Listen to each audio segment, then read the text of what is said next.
The deadly Ding Dong Ditch.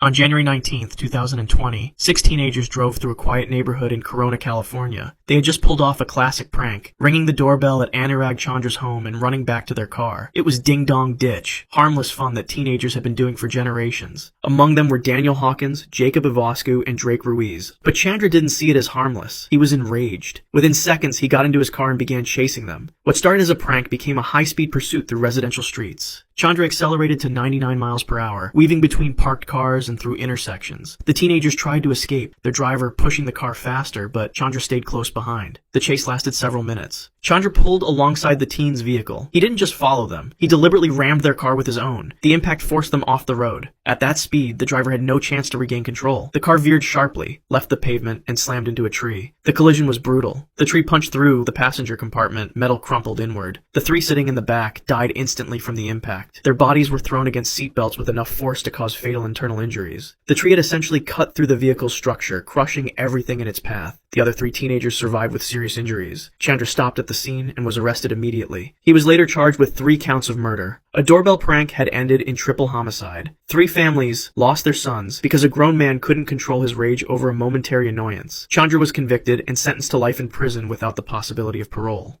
The initiation impalement.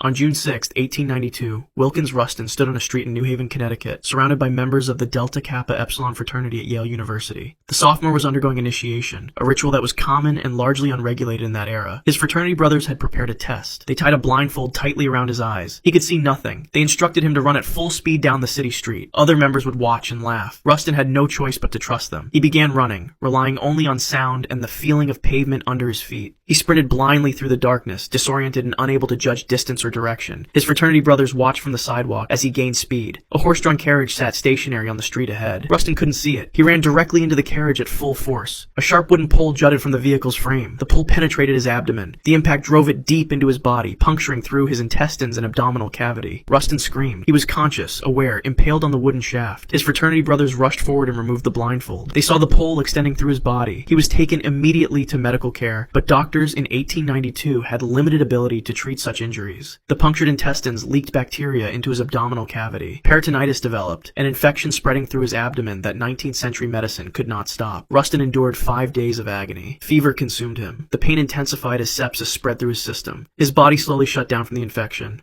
On June 11, 1892, Wilkins Rustin died. A single moment of blindfolded running had resulted in a slow death by infection, all in the name of fraternity tradition.